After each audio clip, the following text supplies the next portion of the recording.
Pues muchas gracias por haberme dado las explicaciones que ya nos dio la consejera y por aportar una pequeña dosis de campaña electoral prometiéndonos todo lo que se va a resolver antes de junio. De todas formas, yo cuando hago una pregunta al presidente espero una pregunta de presidente, una respuesta de presidente, una reflexión de más calado acerca de lo que estamos viviendo, porque las más de 4.500 familias que viven esta situación no solamente necesitan una explicación y una solución inmediata, quizás también requieran una disculpa, porque recibieron una carta de esta Administración, una carta que quizás no deberían haber recibido, que no llegó de ningún banco para cobrarles una deuda que no tenían, sino de esta Administración, de la Administración pública. Y quizás tenga que pensar en pedir unas disculpas, simplemente por una cuestión que es muy importante, que es que se ha roto la confianza.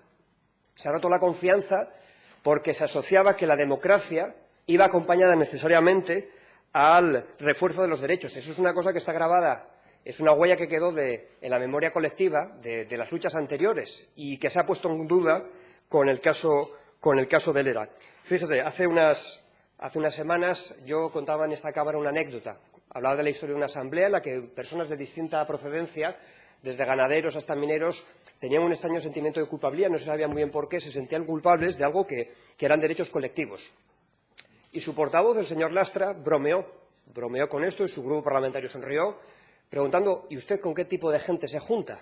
Se puede imaginar que ahora le podría responder y contarle con qué tipo de gente yo creo que se juntan ustedes. Y podría echar un rato hablando de imputados por corrupción, de gente que juega con las puertas giratorias, algunos que nosotros nada más que conocemos porque aparecen en la lista de Falciani, pero en todo caso no me voy a dedicar a eso. Podría pasar 5 minutos o 5 horas haciendo ese juego retórico que me permitiría decirles un montón de cosas, incluso hasta levantar la voz, y que solo les parecería mal si les tratase de tú, como pasó en el debate de presupuestos en el último pleno. Fíjese, las cortesías parlamentarias están bien, sobre todo si son útiles.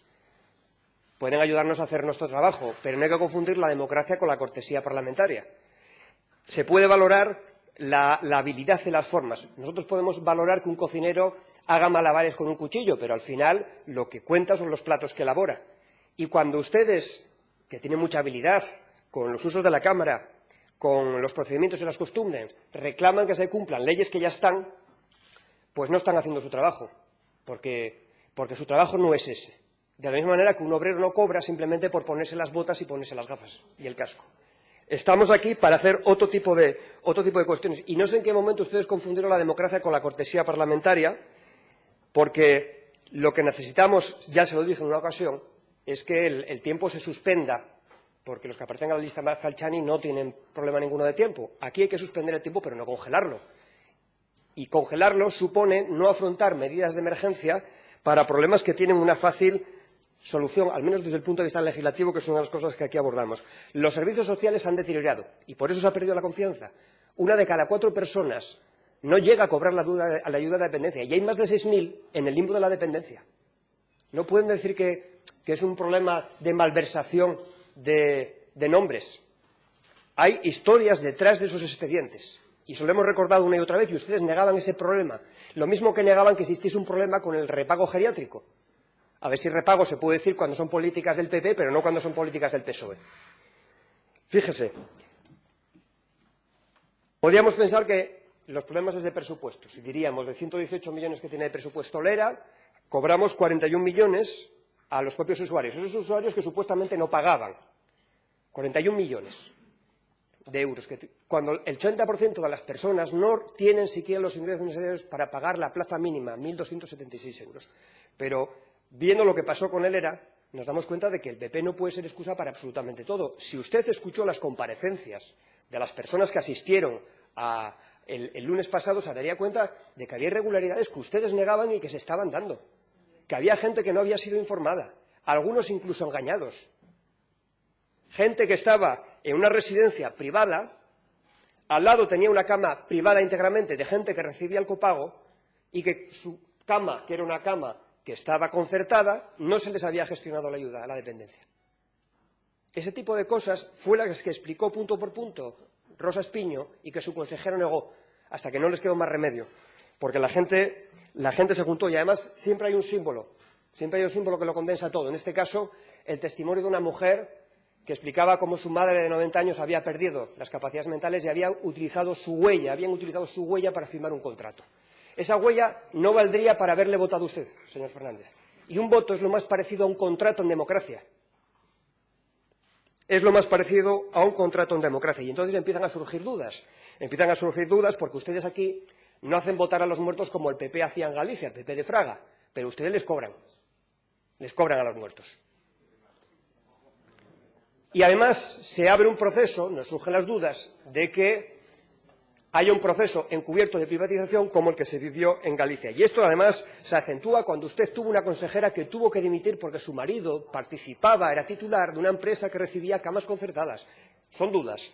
A usted le parecerá malversación de términos, pero son dudas razonables que se dan en un momento determinado. Pero hay una cosa que despeja todas las dudas, que es que cuando se pone una solución sobre la mesa, que ustedes aceptan a regañadientes aquella famosa moción, aquel día el señor Lastra no sonreía tanto ni su grupo parlamentario, cuando esa moción, que parecía inocente, se convierte en ley, empieza a haber problemas. Y más cuando encima se convierten en un trámite de lectura única, porque claro, si aceptamos que el Parlamento tome la iniciativa y no solamente el Gobierno que utilizó ese mismo trámite para pagar la deuda con las farmacéuticas, podía haberlo utilizado para paralizar la deuda reclamada a la ciudadanía. Entonces, es cuando uno se da cuenta de que ustedes ni siquiera les han enviado una triste carta a las personas afectadas. Habrán notificado a la agencia tributaria, pero no a la ciudadanía, aunque seguro que les llegará la carta pidiéndoles el voto.